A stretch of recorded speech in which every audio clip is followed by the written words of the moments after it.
네, 고맙습니다. 이렇게 해서 세 분의 발표를 들었고요.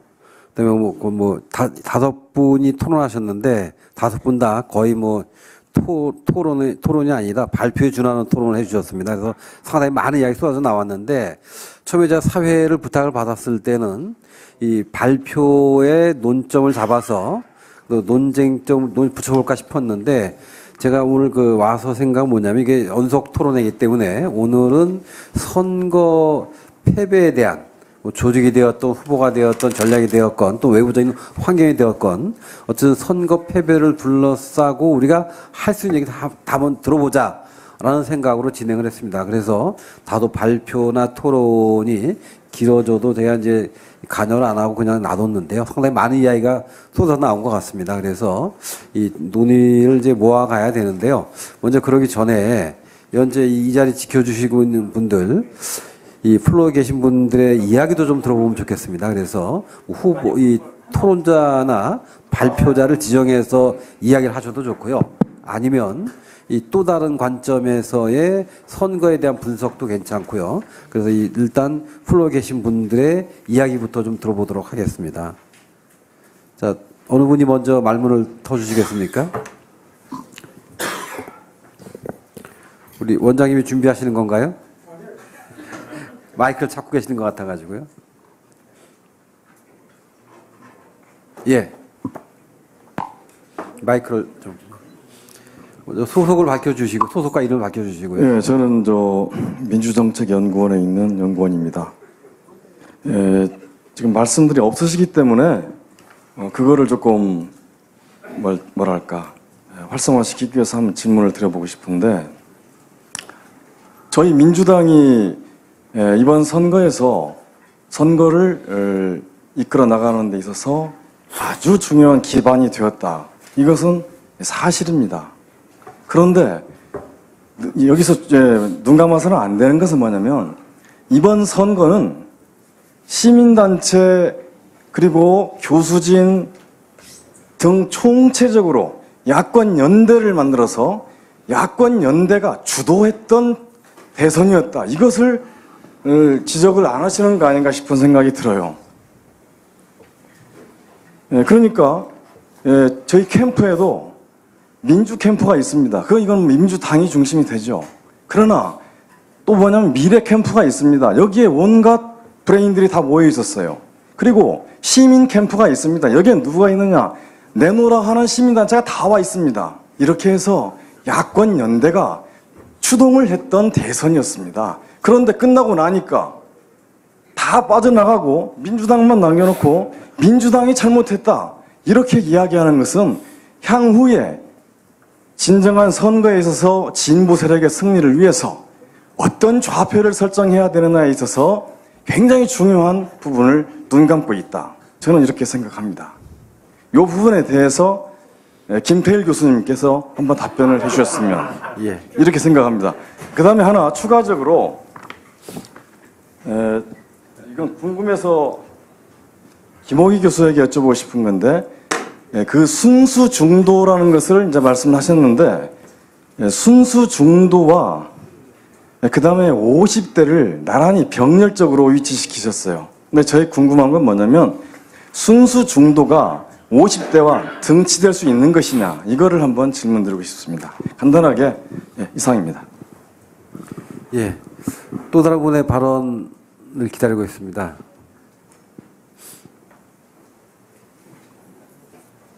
예, 맞습니다. 예, 저기 앞에 계신 토론자보다도 앞에 계신 최재천 의원님한테 한번 여쭤보고 싶은데요. 형 논리적으로 말씀하셔서 존경을 하는데 제가 하나 궁금한 거는 특정 인을 말씀드리면 그렇지만 관악을에 국회의원을 하셨던 김희철 의원이라고 계세요. 근데 이제 진보당 쪽에 하시다가 이제 낙선을 하셨는데 제가 이제 그 지역의 지역구민인데 제가 느낌을 받은 게 뭐냐면 김희철 의원님께서 구청장을 잘 하셔가지고 지역사회에서 아주 신망이 높으셨거든요. 근데 나중에 국회의원을 한 차례 하시고 두 번째 재선하시려고 그러는데 이번에 그 문제가 됐던 이정희 의원하고 같이 부딪혔다가 나중에 다른 당에 다른 분이 오셔가지고 결국은 낙선하셨는데 이 민주당이라는 대중 정당인데 제가 일반 국민 대중의 입장에서 그때 느꼈던 건 뭐냐면은 대선 한참 전인데 그 김희철 의원이 아예 국회의원 그 민주당 그 후보로 나가지를 못하는 그 상황을 보면서 아 민주당의 앞에 미래는 어렵겠구나 그런 생각을 했습니다. 그래서 그 최재천 의원님께서 의정 경험이 많으신데 한마디 해주시면 좋겠습니다. 이상입니다. 예, 최 의원님 말씀 바로 준비하실 동안 그 홍 의원님 아까 예, 홍일학 의원님 마이크 드리세요. 저는 이번에 대구 경북에서 하여튼 운동을 나름대로 유세만 하고 다녔는데 그 보면서 제가 느낀 게 있었습니다. 그런데 우리 이철희 소장님한테 여쭤보겠는데 사실 2002년도부터 우리가 민주당이 여러 가지 당명을 바꾸면서 통합 시민단체하고 통합하면서 확대 재생산을 해왔고 최근에도 혁신과 통합하면서 했고 최근에 또 했습니다. 그런데 이것이 과연 그 확대 재생산이 됐는지도 모르겠고 그래서 우리 당이 보면은 뭐 좀 노선 가지고 싸우다 기분 나쁘면 나가고 다시 때 되면 돌아오고 이런 정당이지 않습니까? 그러다 보니까 이번 이때도 보면 다 돌아왔어요. 돌아와서 돌아온 사람들이 주도한 부분도 있고 그렇게 됐는데 그러다 보니까 중간 과정을 모르니까 2002년도나 2007년도에 하던 일을 그대로 했지 않았나 이런 생각이 드는 부분이 있습니다. 그래서 그 얘기 중에서도 이런 좀 노하우가 축적되지 않은 부분이 있었다. 이런 생각을 저는 많이 합니다. 그래서 싸우다가 헤어졌다가 때 되면 돌아오고 이런 정당이 어떻게 힘을 발휘할 수 있었을까 하는 그런 저도 민주당 국회의원이지만 그런데 대단히 반성을 많이 하고 있습니다. 그래서 그런 차원에서 앞으로 지금 또 반성하자 그러면서 갈 길이 없으면 또 통합하자 그러고 또 시민단체가 또 없는지 찾아보려고 할 겁니다. 그래서 또 통합할 사람들이 또 있는지 저는 모르겠습니다만은 그것에 대해서 좀 발언 좀 해주시고 그래서 그런 우리 당이 그냥 진보 세력들이 계속 그렇게 통합 또 확대 재생산 가는 이런 그 태도들이 과연 맞는 건지 어떤지를 좀 말씀 좀 해주십시오. 그 발언하실 분 없으십니까? 임 의원님 아니에요? 네. 그럼 뭐 발언은 이따 또 기회를 드리도록 하고요. 일단 이 토론자들의 토론 내용 그리고 또 지금 세 분의 토론 내용 그 최 의원님 어떻게 좀 하시겠습니까? 따로요? 예, 알겠습니다. 여기에 대해서 저희들이 이제 얘기를 한 번씩 정리를 해볼 텐데요. 사실 여기서 이제 오늘은 저희가 이 평가가 위주가 되는 거고요. 아마 2회, 3회가 되게 되면 이제 대안도 나오게 되고, 그다음에 전략에 대한 그런 것도 나오게 되겠죠. 일단 오늘은 평가 위주로 가는 거니까 이 세 분의 토론, 세 분의 발표, 여기에 대한 토론자들의 평가 이런 것들을 합쳐가지고 이야기를 정리를 해보도록 하겠습니다. 아까 김인영 그 처장님께서 발언할 기회가 더 있으면 얘기를 좀 더 해보겠다고 하셨는데 얘기할 기회를 드릴까요? 부장님? 글쎄 뭐 오늘 이야기를 하는 게 맞는지 잘 모르겠는데 전 이제 유능한 정당 문제가 굉장히 중요한 것 같습니다. 그러니까 결국은 이게 선거를 치르는 능력 문제가 굉장히 민주당으로서 그러니까 제가 봤던 민주당의 어떤 중앙 그 당 조직이라고 하는 것에 굉장히 결함이 크다 이런 생각을 했는데요. 그러니까 예를 들어 뭐 새정치위원회에서 정당혁신 논의를 하는 과정에서 그런 이야기를 하던데 가령 새누리당은 그 90년대 후반부터인가 일종의 당직을 공채로 뽑고 이들이 당내의 개파나 선거에 개입하지 못하도록 아예 그 규정을 만들어서 만약에 그런 개파에 줄 서거나 할 경우에 가차없이 이렇게 제명하는 방식의 일종의 규율을 만들었다고 하더라고요. 그렇게 되면 일종의 개파나 특정한 정치인에게 충성하는 것이 아니고 당에 충성하는 당료들이라고 하는 것이 축적되고 그들이 선거나 정치 활동에 있어서의 노하우들을 계속 쌓아나가는 그게 당의 능력이겠죠. 근데 제가 잘은 모르겠습니다만은 민주당은 쉴 새 없이 지도부가 바뀌고 그 안에서 일하고 있는 당의 활동가들도 이리저리 계파들 간의 어떤 뭐 배분이라든지 뭐 이런 그리고 이제 특정한 선거에 당내 선거에 개입해 들어가는 과정들을 반복해 왔다. 이러다 보니 당의 당료들이 과연 능력 있는 활동가로 성장할 수 있겠는가라고 하는 문제를 그런 이야기를 들었습니다. 그러니까 당의 규율이나 어떤 시스템 문제 같은 것도 굉장히 중요하지 않겠는가.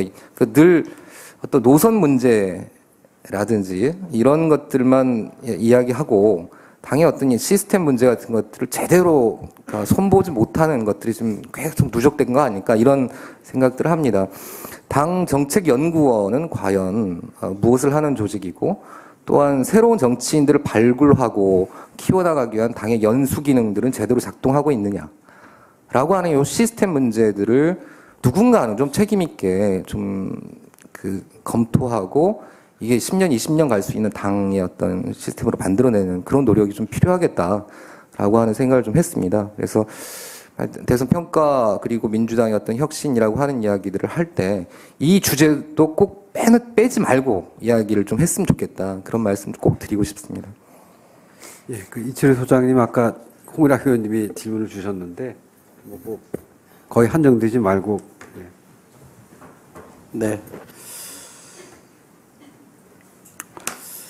그 민주당의 확대 재생산이라는 게 분열보다는 통합이 좋은 건 맞습니다. 통합해야죠. 그리고 분립보다는 통합이 좋은 거는 뭐 100번 지당한 얘기입니다만 작년엔가요 혁신과 통합이라는 모임이 있었지 않습니까? 그 두 가지 과제를 잘 저는 집약해 있다고 생각하는데 혁신과 통합은 좀 동전의 양면이라고 생각합니다. 그러니까 근데 제가 좀 야박하게 평가하면 민주통합당이 출범할 때의 통합은 혁신을 피하기 위한 통합이었다고 저는 생각합니다. 통합을 명분으로 혁신을 회피했다고 저는 생각합니다. 그래서 민주당은 혁신이 안 돼 있는 굉장히 노쇠한 정당입니다. 우선 당원 기반이 노쇠해 있다는 거는 이미 뭐 데이터로 확인돼 있고요. 생각이 노쇠돼 있습니다. 2012년에 인구 구성이 달라져 있고요. 그러면 선거 지형이 달라져 있는데도 2002년 모델에 푹 빠져 있었습니다. 근데 2002년 모델을 제대로 구현도 못해서 2002년에는 행정수도 이전이라는 빅이슈라는 것도 있었고요. 우선 그런 게 있었지 않습니까? 그 다음에 수도권도 공략을 잘 했습니다. 근데 그것도 제대로 답습을 못해서 제가 아까 마이너스 1.0 버전이라고 말씀드린 겁니다. 그러니까 뭐 그 차이 얘기할 것 없이 전략이라는 거나 정당이라는 건 어차피 미래를 자꾸 이렇게 이 세상이 달라지면 정당이 형태나 내용도 좀 달라져야 된다고 생각하지. 그걸 저는 혁신이라고 얘기하는데요. 전 세계 어느 정당이든 유권자들 지형이 바뀌어 나가고 이렇게 투표 정향이나 이런 것들이 정치 정향이 바뀌어 나가면 거기에 맞게끔 대응을 해줘야 된다고 저는 생각합니다. 그러니까 이게 뭐 정당 대응이라고 그러기도 하고 포지셔닝이라는 단어를 쓰기도 하는데요. 그 대응을 잘못 못한 정당은 선거에 지게 돼 있습니다. 이건 뭐 예외 없는 법칙인 거죠. 예컨대 아주 예외적으로 상대당이 분열돼서 어부지리로 3대 9도에서 이기는 경우가 있긴 합니다. 그러지 않는 대부분의 선거는 시대 흐름을 못 쫓아가는 정당은 전 지게 돼 있다고 봅니다. 그러면 민주당은 혁신이 지체돼 있다고 저는 생각합니다. 그거는 인적으로도 혁신이 되고 정책적으로도 혁신이 돼야 되는데 민주당이 돌이켜보면 2010년 6월 지방선거 때부터 2011년 서울시장 보궐선거 때까지는 정당으로 보면 민주당이 주도했던 국면이었습니다. 한 1년 가까이. 왜 그랬을까요? 무상급식 이후에 3+1이라는 무상 시리즈 복지 정책을 내걸었기 때문에 정책적으로 차별화를 했기 때문에 아젠다 리더십을 가졌기 때문에 저는 앞섰다고 생각합니다. 그런데 민주통합당 이후에는 그게 싹 사라져 버렸습니다. 그죠? 지금 이번에 대선에 막판까지 가면 이해를 어느 정도 했겠습니다. 많은 사람들이 총선 때나 대선 직전까지만 하더라도 새누리당과 민주당 간의 차이가 뭐냐라는 걸 잘 몰랐단 말이죠. 그거는 박근혜 후보나 새누리당이 차이를 없애는 무차별 전략을 쓴 거고요. 민주당은 그금에도 불구하고 차이를 드러내는 전략을 썼어야 되는데 그걸 못 만들어낸 겁니다. 1월 15일 날 출범한 작년 1월 15일 날 출범한 지도부도 그렇고 6월 9일 날 출범한 지도부도 똑같이 저는 무능했다고 생각합니다. 차별화 과제에 대해서는 아주 속세무책으로 아무것도 못 해냈습니다.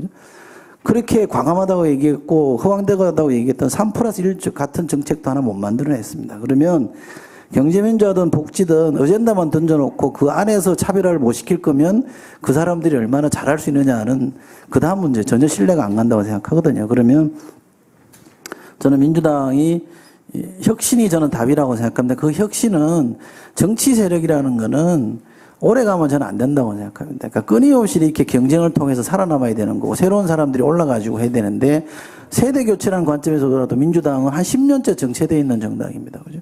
그러면 사람들이 이게 새로운 정당이라고 보지는 않을 겁니다. 또 하나 민주정부 10년 동안 우리가 민주당이 얘기하는 중산층과 서민의 삶이 더 나빠졌다고 얘기하는데 그 나빠진 데 책임을 지고 있는 대다수 정치인들이 그대로 민주당에 남아 있습니다. 그러면서 복지 시대를 열겠다고 합니다. 믿겠습니까? 게다가 후보는 민주정부 3기라고 얘기합니다. 새 시대라고 얘기하면서 어떻게 민주정부 3기라고 얘기합니까? 복지정부 1기라고 얘기하는 게 맞는 거 아닙니까? 그러니까 저는 이게 말 실수는 아니라고 생각합니다. 인식의 차이가 벌써부터 지난 시대부터 못 벗어나고 있기 때문에 이런 낡은 프레임에서 벗어나지 않으면 전 새로운 시대가 안 열린다고 생각하는 거고 그거는 결국 민주당 혁신이고 전 대대적인 혁신이라고 생각합니다.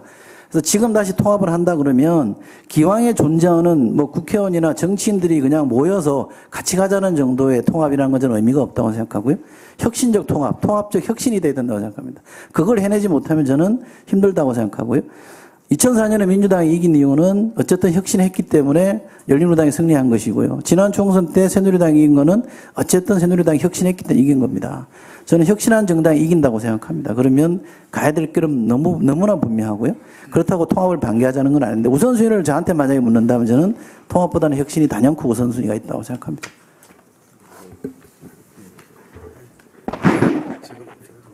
이어서 선생님 마지막으로 하시죠. 간단하게 답변하겠습니다. 그 50대하고 그 순수 중도 진보층은 전혀 다른 얘기입니다. 제가 발표한 것. 예, 그러니까 이제 중도층이 중도 보수, 그다음에 그 순수 중도, 중도 진보로 나뉘어져 있다는 그런 이제 중도 통합의 문제가 있고요.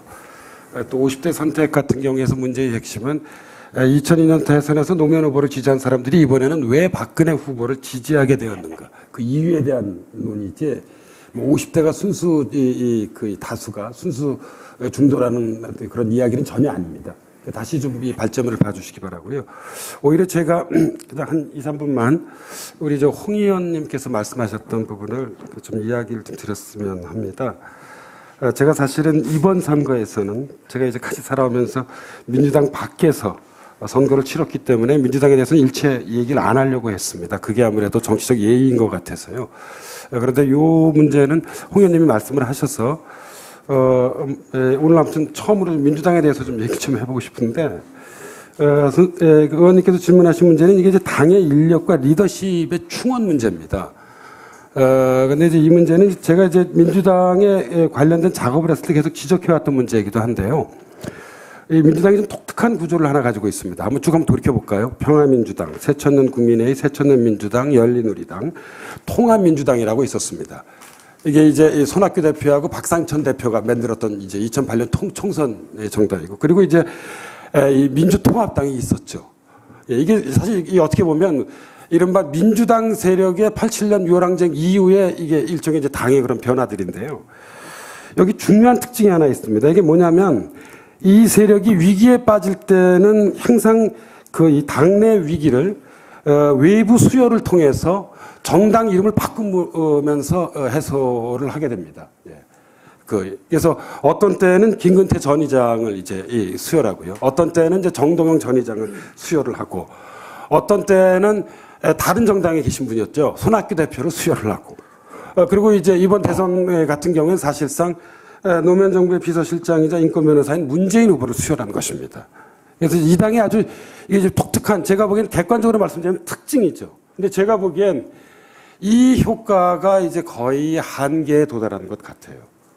그래도 민주화 시대 때는 예를 들어 김근태 의장으로 대표하는 어떤 그런 민주화 운동가라든지, 아니면 정동영 의장으로 대표되는 어떤 그런 이제 진보적 언론인, 이들을 대거 당에 영입했을 때는 당이 쇄신하는 것처럼 보였었지만, 최근에 제가 보기엔 열린우리당 이후에 일련의 이런 외부 수요를 통한 어떤 그런 당내 혁신도 사실상 과거처럼 제대로 이루어지지도 않았고, 그렇다고 해서 그 효과가 또 제대로 어떤 그런 발휘되지도 않았습니다. 물론 제가 사실 민주당에 대해서 말을 되게 조심하는 이유는 뭐 지난 총선의 경우에선 그 패배의 경우에 제가 공천심사에 참여했기 때문에 저도 책임이 있기 때문에 얘기를 하진 않습니다만 지난 총선 같은 경우도 사실 이런 외부 수혈이 좀 제대로 이루어지지도 않았습니다. 이 구조 자체도 문제가 있는 거죠. 그러니까 제가 말씀드리고 싶은 것은 뭐냐면 우리가 이제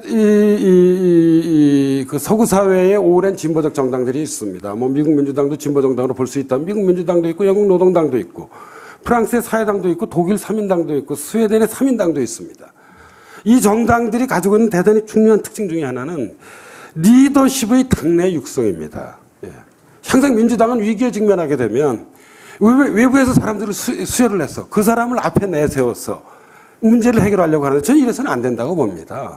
그러니까 적어도 이름은 바뀌었지만 지금 우리가 평화민주당이 실질적인 출발점이라고 한다면 이제 거의 한 30년에 달하는 사실 나름대로 역사를 가지고 있는 정당입니다. 이 정도 정당이라고 한다면 당을 이끌어갈 리더십을 이제는 좀 당 내부에서 좀 저는 키워 나가야 한다고 생각을 하고 있습니다. 뭐 앞에 계셔서 뭐하지만 옆에 뭐 우리 최재천 의원님도 계시고 벌써 2선이시잖아요. 우리 홍종학 의원님도 계십니다.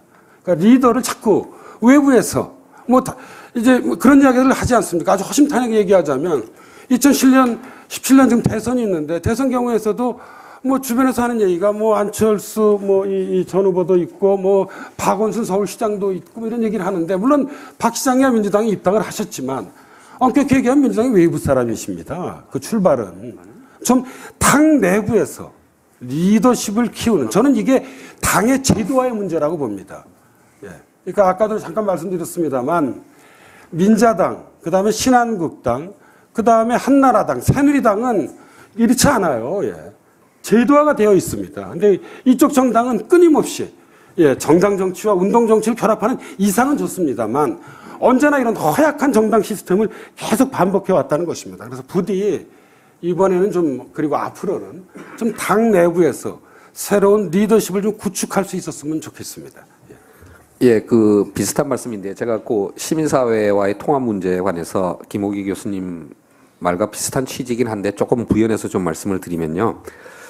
사실 뭐 저는 민주당의 입장에서가 아니라 시민사회의 입장에서 시민단체의 입장에서 이 민주당의 외부 인사 수혈을 통한 이 뭐 혁신, 통합 이런 노력에 대해서 경계를 하고자 합니다.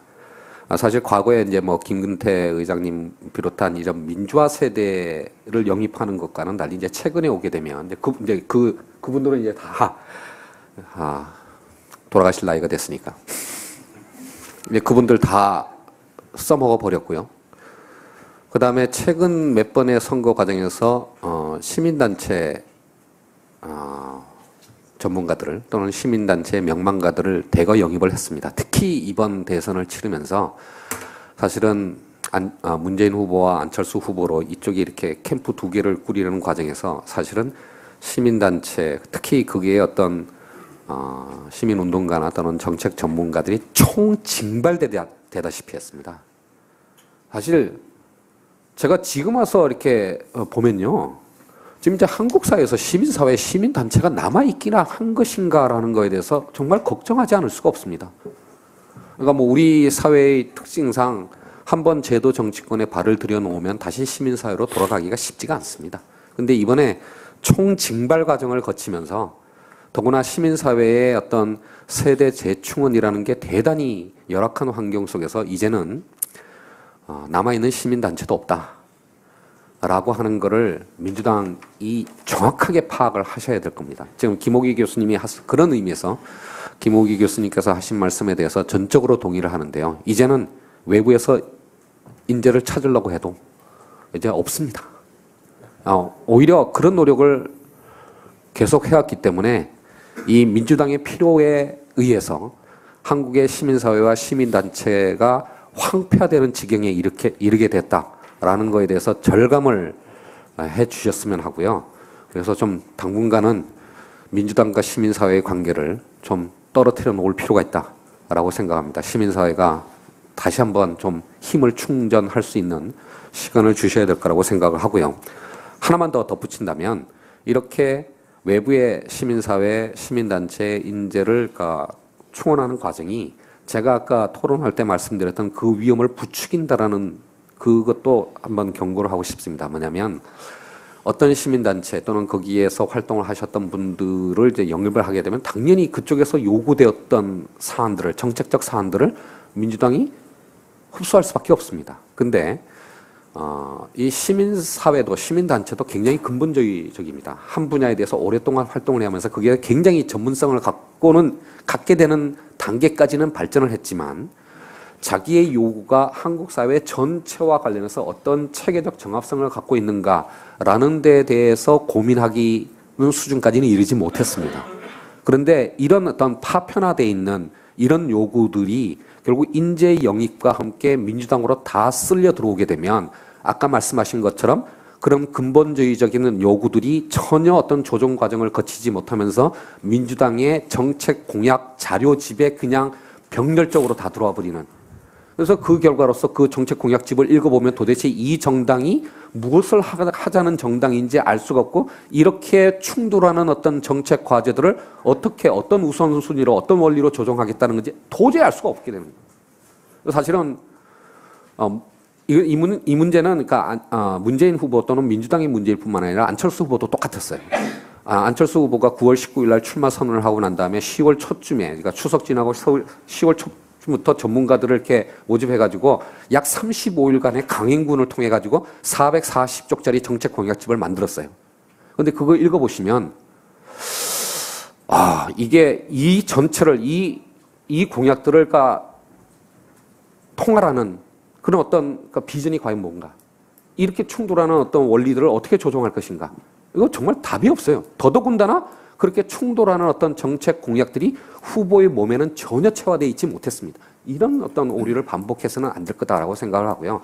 정말 이제는 민주당이 자체 내에서 리더와 정책을 개발해야 될 때가 왔다라고 생각을 합니다. 이 노력을 하지 않고서는 다음 선거에서도 이기기 어렵다라고 저는 생각을 합니다.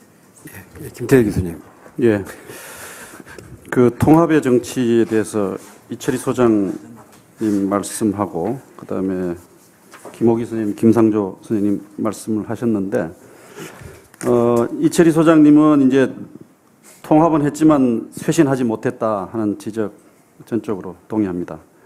새누리당은 혁신으로부터 시작해서 이제 통합으로 나아갔는데 우리 민주당은 통합은 했지만 쇄신으로까지 진행되지 못한 것이 이번 총선 대선 국면에 양당이 보여준 그 모습이라고 생각합니다.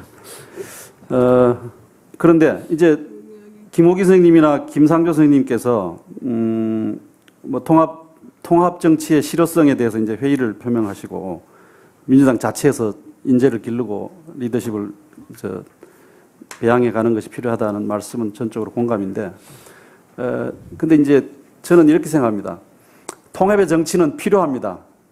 근데 그동안에 왜 이것이 실효성이 없었느냐 하면 그 통합이 쇄신으로 가지 못했는데 그 중요한 원인은 통합이 동종교배였다는 것입니다. 근친교배 통합이었어요. 한번 보십시오. 아까 홍일학 의원 얘기하셨지만 같이 살다가 찢어졌다가 다시 돌아와요. 돌아올 때는 굉장히 폼나게 무슨 뭐 바깥에서 민주당 그동안의 정당과는 아무 관계없는 알리바이를 만들어가지고 새 세력이라고 들어왔지만 국민들은 다 알고 있죠. 원래 같이 살던 사람이라고. 그러니까 새로 들어온 사람들의 그 알리바이를 인정해주지 않는 거예요. 그러니까 국민들 입장에서 보면 끊임없이 민주당이 통합했는데 그거는 근친교배한 것밖에 지나지 않는다. 근친교배는 생물학적으로 우생학적으로 열성을 낳는 거 아닙니까? 도저히 말하자면 진화될 수 없는 통합을 한 것이라는 점이에요. 그래서 저는 통합은 여전히 필요하지만 좀 동종교배, 근친교배라고 하는 지난날의 통합을 되풀이하지 말아야 된다. 좀 이종교배를 해야 된다는 것인데 저는 이 대목에서 그럼 동종교배의 내용이 뭐였느냐? 김대중 총재 시절에 김근태 말하자면 선생을 또 그 세력을 영입한 거는 이종교배였어요. 명백히 이종교배입니다. 근데 민주화 이후에 계속 동종교배는 뭐냐면 운동의 정치가 운동의 정치로 계속 이렇게 동종교배한 거예요. 한번 보십시오. 뭐 시민운동이든 뭐 제야 민중운동이든 다 그 운동의 정치로부터 수혈됐지 않았습니까? 그 똑같은 상상력을 가지고 똑같은 아이디어와 똑같은 수준을 가진 사람들이 모여든 거예요. 그러니까 덩치만 켜졌지 뭔가 새로운 게 나올 수가 없는 거라고 저는 생각합니다. 심지어 저는 이 점을 굉장히 경고하고 싶어요. 우리 민주당 내에 그 말하자면 운동의 신화라고 하고 운동의 기득권, 운동 정치의 기득권. 근데 사실 제가 보기에는 운동 정치라고 하는 것이 그야말로 형해화되어 있을 뿐 정신은 어디 가고 말이죠. 옛날에 같이 운동했느냐 연줄만 남아 있다고 저는 생각합니다. 뭐 감옥 갔다 온 사람은 뭐 이렇게 좀 뭔가 도덕적 우월감이나 뭔가를 가지고 있는 것처럼 또 그런 끼리끼리 과거의 어떤 추억과 연줄을 서로 되새겨가면서 함께 힘을 만들고 뭐 그런 것밖에 더 했나요? 시민사회가 그동안 들어와서 어떻게 했습니까? 뭔가 제대로 기존에 주류하고 싸워본 적이 있나요? 노무현 대통령 끝날 시점에 혹은 또 그 과정에서 시민단체가 노무현 대통령하고 싸워본 적이 있습니까? 그 이후에 들어온 시민사회 세력들이 그 민주당의 그 말하자면 주류 기존의 흐름과 기득권과 어떻게 싸웠습니까? 다 포말로 다 흩어져 없어져 버렸어요. 그래서 저는 이 동종교배 통합이 문제다. 여전히 통합은 유효하지만 이 동종교배의 중요한 내용은 운동의 정치, 형해화된 연줄만 남은 운동의 정치의 동종교배를 굉장히 경계해야 됩니다. 앞으로 계속 이러는 한 아무리 통합해도 소용없다고 생각합니다. 그래서 저는 좀 더 말하자면 옛날에 운동하지 않은 건강한 전문직들을 수혈을 하고 시민들에게 좋은 인상을 가진 각 분야에 뭐 예술이면 예술, 법률이면 법률, 다 이렇게 교육이면 교육 그렇게 했으면 좋겠다는 것입니다. 그래서 저는 근친교배의 그 통합에 대해서 좀 경고를 드리고요. 그 다음에 역시 그와 관련되는 것입니다만 저는 앞으로 이제 민주당의 그 장래와 관련해서 그 정당체제 문제가 굉장히 중요한 화두가 되지 않겠습니까? 저는 빅텐트 이거 좀 곤란하다고 생각합니다. 민주당이 대표하는 이익이 무엇이고 누구를 말하자면 어떤 계층을 대표할 것인가 이게 지금 계속 혼란스럽고 너무 범위가 커서 계속 좌돌 우충한 겁니다. 그러니까 한나라당과 진보당이 뺀 나머지를 다 대표하려고 하니까 이게 뭐가 됩니까? 근데 옛날에는 어떻게 했느냐? 삼김 시대는 삼김 시대의 리더십 가지고 이걸 커버했어요. 문제를 해결했어요. 지금 삼김 이후에 정당의 리더십이라는 게 그렇게 할 수가 없잖아요.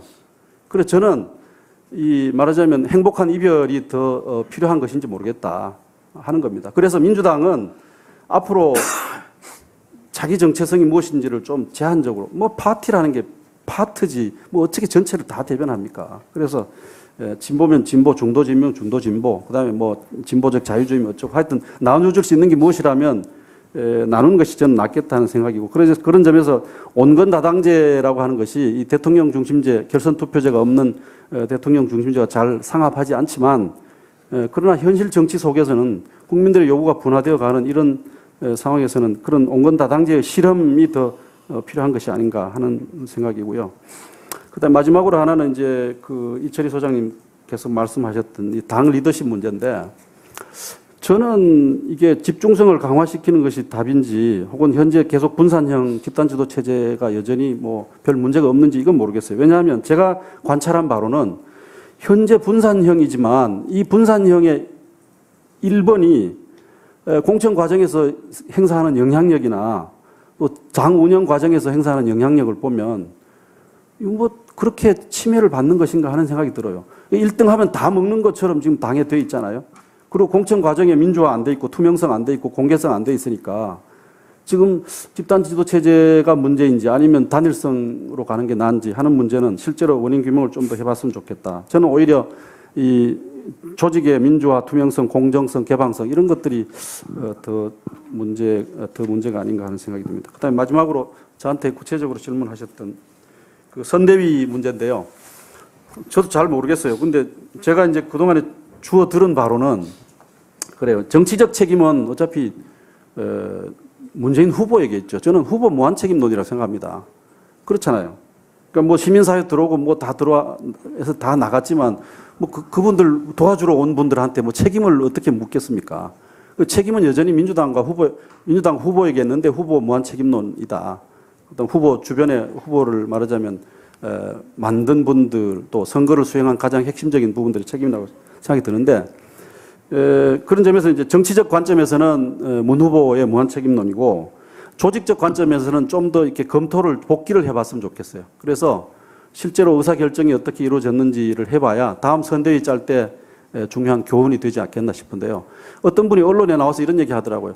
아이고, 이 선대위는 도대체 누가 결정을 하는지 모르겠다. 그런데 선대위란 게 누가 결정하지 않고 갈 수는 없으니까 누군가가 결정을 하겠는데 눈에 보이지 않으니까 아마 보이지 않는 손인 것 같다. 이렇게 얘기하다. 근데 나는 그 말이 맞을 것 같아요. 그런데 이제 보이지 않는 손이라면 그게 나와서 저 보이는 데서 지휘해도 쉽지 않은 일인데 그 복합적인 구성을 보이지 않는 손, 보이지 않게 지휘하려니까 그게 효율적이 됐겠느냐 이런 이제 지적을 하는 것을 제가 읽은 적이 있는데 이게 사실인지 한번 좀 검토할 필요가 있는데요. 저는 이른바 뭐 친노라고 불리는 뭐 스스로도 그렇게 부르는 어떤 교수 한 분이 같은 팀 같은 전략이라고 하는 말을 썼습니다. 그러니까 지난번 총선과 이번 대선은 같은 팀 같은 전략 이렇게 했대요. 그건 뭐 그쪽 그 핵심에 있는 부분들 말씀이니까 맞겠죠. 그래서 같은 팀 같은 전략에 대한 반성과 책임을 어떻게 우리가 정리해 나가야 될지 뭐 그것이 굉장히 문제를 푸는 중요한 현실적 고리가 아니겠느냐 하는 생각이고요. 저는 아까 제가 발표 모두에서 말씀을 드렸듯이 이런 고민에도 불구하고 민주당이 쉽게 변화할 것이라고는 저는 생각하지 않습니다. 좀 비관론입니다. 그래서 저는 좀 길게 봐야 된다. 길게 보고 변화해 가는 과정에서는 우선에 우리가 쉽게 변화할 수 있는 것은 행태 아닙니까? 행태. 그 다음에 이제 조직, 그 다음에 무슨 이념 이럴 텐데 우선 행태를 바꾸는 것이 중요합니다. 우선 국민들한테 100몇십 명의 의원님들이 저 밉게 보이지 않는 것, 또 의정한테 착하게 하는 것. 착한 의원 노선이 우리 문제를 푸는 중요한 출발이다. 그렇게 생각합니다. 예, 고맙습니다. 김희대 교수님 마무리 말씀. 그 토론으로 말씀해 주신 의견 뭐 잘 들었습니다. 뭐 특별히 의견 차이가 뭐 대립되는 건 아닌 것 같은데요. 제가 꼭 한 가지 말씀드리고 싶은 거는 한 몇 년 전인가 영국의 어느 시사 잡지에서 앞으로 그 공룡처럼 멸종을 하게 될 것이 바로 이제 정당이다. 이런 분석을 한 걸 본 적이 있습니다. 뭐 정치학자들, 특히 정당 정치하는 우리 이준환 교수님 먹고 살 게 없을지 모르겠습니다만, 사실은 이렇게 정당이 국민들에게 좀 불신을 받고 정치의 혐오감이 커지는 건 꼭 우리나라만의 문제는 아닙니다. 전 세계적으로 비슷하게 나타나는 건 사실이고요. 그러나 이제 상대적으로 유럽 같이 대중정당의 전통이 강하고 특히 이제 진보정당은 노조의 뿌리가 강하기 때문에 상당히 조직 역량이 강하고요. 그래서 이제 상당히 오랫동안 이게 선거 기계로서 정당이 오래 존재하는데 이제 미국처럼 이제 약간 포스트 모던 사회로 빨리 가는 사회일수록 결국 오바마나 클린턴도 사실은 워싱턴 기득권 정치의 외부에 있던 사람들이었기 때문에 사실은 선풍적인 인기를 끌고 정치인으로 이렇게 중앙 정치에 등장한 건 사실이거든요. 어떤 면에서 보면 우리나라는 여러 가지 정치 문화나 제도상에서 보면은 약간 미국과 좀 비슷한 점들이 있습니다. 특히 이번 안철수 현상 같은 경우도 결국은 안철수 교수는 제가 볼 땐 안철수 현상의 본질이 뭔지 잘 이해하고 있는 것 같지는 않아요. 사실은 안철수 현상의 본질은 그냥 정치인이 싫다는 거거든요. 문재인 후보가 된 것도 아까도 준비가 너무 늦었다고 그러는데 준비 안 온 분들한테 왜 기회가 안 오겠어요. 우리 국민들은 그냥 정치한 사람들이 싫은 거예요. 그리고 정치한 사람들이 후보 나오는 것도 싫고 밖에서 새로운 사람 와달라는 거예요. 그게 메시아 같이 보이기 때문에 우리 학자들은 상당히 비판적이고 냉소적으로 보지만 사실은 문재인 후보의 최고의 장점은 정치를 한 지가 얼마 안 된다는 점. 안철수 후보의 최고의 장점은 정치를 안 하겠다고 하는 점. 더 멋있어 보이는 겁니다. 그렇기 때문에 제가 볼 때는 우리 한국은 어떤 면에서 본다면 선거 기계로서의 정당도 굉장히 취약하지만 후보를 만드는 리더십도 상당히 좀 조직적으로나 문화적으로 상당히 어려운 상황이다. 그렇기 때문에 우리 진보 진영이 선택해야 할 문제가 굉장히 많은데 저는 그럼에도 불구하고 이 정당이 굉장히 중요하다. 그리고 정당이 이 사회를 바꾸는데 가장 중요한 정치적 영역에서 주요한 행위자이기 때문에 정당이 이 시대의 변화에 따라서 적응을 해야 된다. 적응을 안 하면 공룡처럼 멸종할 것이다. 그럼 적응하는 건 뭐냐? 뭐 다른 분도 좋은 말씀 하셨지만 어떻게 보면 단순합니다. 사실은. 저는 외부 수혈 많이 하지 말아라도 저는 정반대입니다. 솔직히 말해서 민주당에서 외부 수혈 한 적 뭐 있어요? 우리나라 노동자 인구가 35%나 되는데 우리 국회의원들 중에 노동운동하거나 노동자 출신이 얼마나 있습니까? 아까 저기 금융노련 출신 분 한 분 제가 뵙고 반가웠는데 쌍용 자동차니 그런 일이 났을 때 민주당이 뭘 했습니까?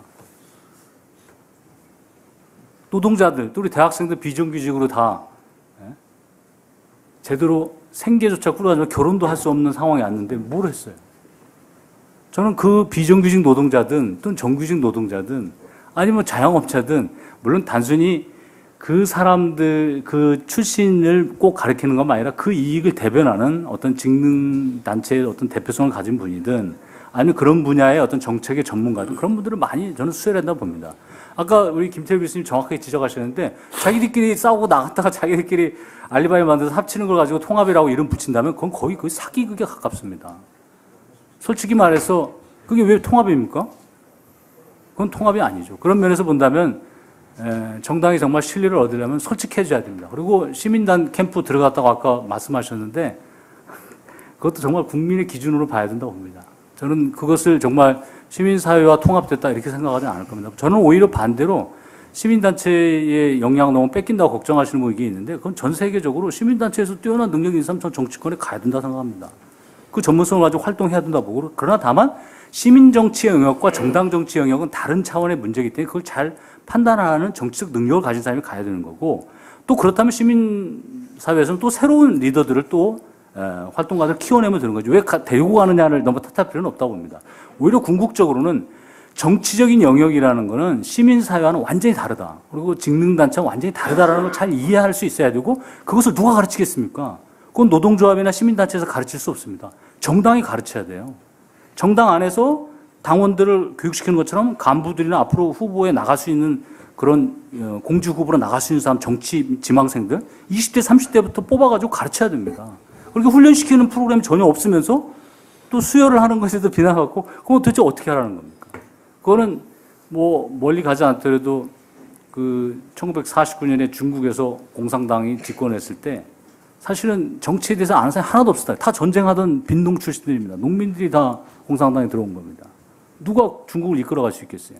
제일 먼저 한 일이 당의 학교를 만드는 거였습니다. 사실 우리 민주당에서 연구원이 있지만 거기서 무슨 정책을 연구합니까? 정책을 생산합니까? 또는 당원들 교육을 가끔 하죠. 선거 때 앞두면. 그러나 정말 간부를 양성하고 공직 후보를 키우는 일들이 얼마나 지속적으로 체계적으로 이루어집니까? 그걸 하기 위해서는 또 이념도 만들어야 됩니다. 좋은 정책을 만들어야 합니다. 그러기 위해서는 당내 인력으로 부족하다면 외부의 학계나 시민사회나 또는 언론이나 다양한 협력을 가져서 또는 더 범국민적인 한겨레 신문 만들듯이 민주당 내 연구원으로 만든다면 범국민적인 싱크탱크 만들기 모금운동이라도 해서라도 정말 우수한 인력으로 이념과 정책을 만들고 거기서 리더십을 교육한다면 그거는 1년이 걸릴지 아니면 10년이 그래도 안 될지는 모르겠습니다만 그거 외에는 정답이 없는 겁니다. 근데 그거를 5년 전에 저도 이야기도 하고 책도 쓰고 말도 했지만 지금 또 5년 후에 돌아보면 5년 동안 제가 볼 때는 아무것도 달라진 건 없거든요. 그래서 우리 김태희 교수님이 자꾸 비관적이라 계시는데 저는 그럼에도 불구하고 이 길이 맞다고 생각하는 분이 한 분이 있다면 그 한 분이 다른 분을 설득하고 한다면 저는 달라질 거라고 보고 바로 그분이 그 민주당의 새로운 리더가 될 거라고 믿습니다. 그렇게 바꾸지 않는다면은 리더가 될 수 없는 거죠. 리더는 외부에서 오는 게 아니라는 김홍희 교수님 말에도 공감합니다만 그러나 그 리더는 그 일들을 더 큰 시야에서 볼 수 있는 그런 사람이 될 수 야 된다는 걸 마지막으로 한번 더 강조하겠습니다. 감사합니다. 예, 이란 교수님 말씀하실 거 있으세요? 아니요, 저는 됐습니다. 예. 그럼 유승찬 선생님. 네, 잠깐만. 예. 그냥 아무 말도 안 하고 가기가 좀 멋쩍어서 한마디 드리면 저는 이 지금 말씀하시는 어떤 정당과 시민사회를 자꾸 경계에 지우는 것 자체가 좀 시대착오적인 게 아닌가라는 생각을 합니다. 이제 앞으로 정치는 이제 뭐 여러 가지 케이스들을 통해서 이제 직접 민주주의가 지금 강화되는 추세, 정당도 그 국민들의 어떤 소통에 대한 강력한 욕망을 제어하기 어려운 예전에는 정당의 문턱이 너무 높아서 사실은 시민단체들이 활성화되고 이런 측면들이 좀 있었는데 지금은 오히려 정당이 국민들한테 손을 벌려야 되는 입장이고 그런 측면에서 지금 이번 대선에서 가장 그 여야 공이 최대 화두로 떠올랐던 시대 정신이 소통 아니었겠습니까? 소통을 얼마나 효율적으로 확대하고 조직할 것인가 이것이 이제 미래 정당의 어떤 이 생존과도 관련된 이런 문제라고 생각을 하고요. 저는 사실 이런 토론들이 사실 민주당의 지금 체제에서 잘 반영될 거다 혹은 수용될 거라고 생각하지 않습니다. 그것을 누가 이 과정이 어려운, 그러니까 이 난파선에 가깝게 이 깨어진 이 민주당에 대한 신뢰를 누가 그 안에서 리더십을 발휘할 것인가. 그건 뭐 내부나 외부나 뭐 이런 구분이 중요한 거라고 생각하지 않고요. 앞으로 이 민주당이 아까 뭐 앞에 교수님들 말씀하셨지만 그 자기 정체성을 분명히 세우고 지금은 어쨌든 우리나라 같은 이 작은 나라에서 이 전국적인 소통 채널을 만드는 게 굉장히 유용해진 새로운 시대에 우리가 살고 있지 않습니까?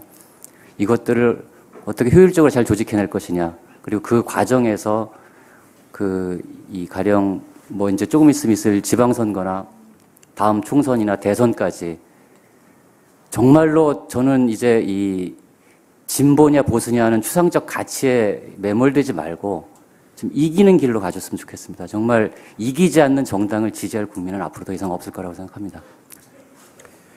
예, 고맙습니다. 예, 제가 12월 19일 이후에 한 일주일 정도 아무것도 안 하고 지냈습니다. 그런데 연말이라고 이제 주변에 아는 분들이 자꾸 이렇게 뭐 연말 뭐 연시 뭐 이런 메시지를 보내서 저도 그분들한테 메시지를 못 보낼까 하다가 딱 제 마음을 그러니까 똑 닮은 시를 하나 발견을 해서 제가 그걸 문자 메시지를 보냈었거든요. 이런 내용이었습니다. 이 벼랑 끝에서 새해를 맞습니다. 덕담보다 날개를 주셔서 어떻게 여기까지 온 사람들입니까? 은빛 날개를 펴고 새해의 눈부신 하늘로 일제히 날아오르는 경쾌한 비상의 시작. 벼랑 끝에서 날개 하소서. 이런 시입니다. 물론 중간과 지인은 제가 빼먹었는데요. 저는 아마 지금 이 자리에 모이신 분들이 벼랑 끝에 선 심정으로 3시간이 넘게 들으신 게 아닌가 싶고요. 오늘 이게 아마도 벼랑 끝에 나는 첫 번째 날개시 될 것 같은데 연속 토론의 첫 번째니까 앞으로 이걸 바탕으로 해서 두 번째, 세 번째 이 토론회가 이어지면서 정말로 민주당이 나아갈 길을 제대로 찾기를 기대해 보면서 오늘 토론회를 마치도록 하겠습니다. 고맙습니다.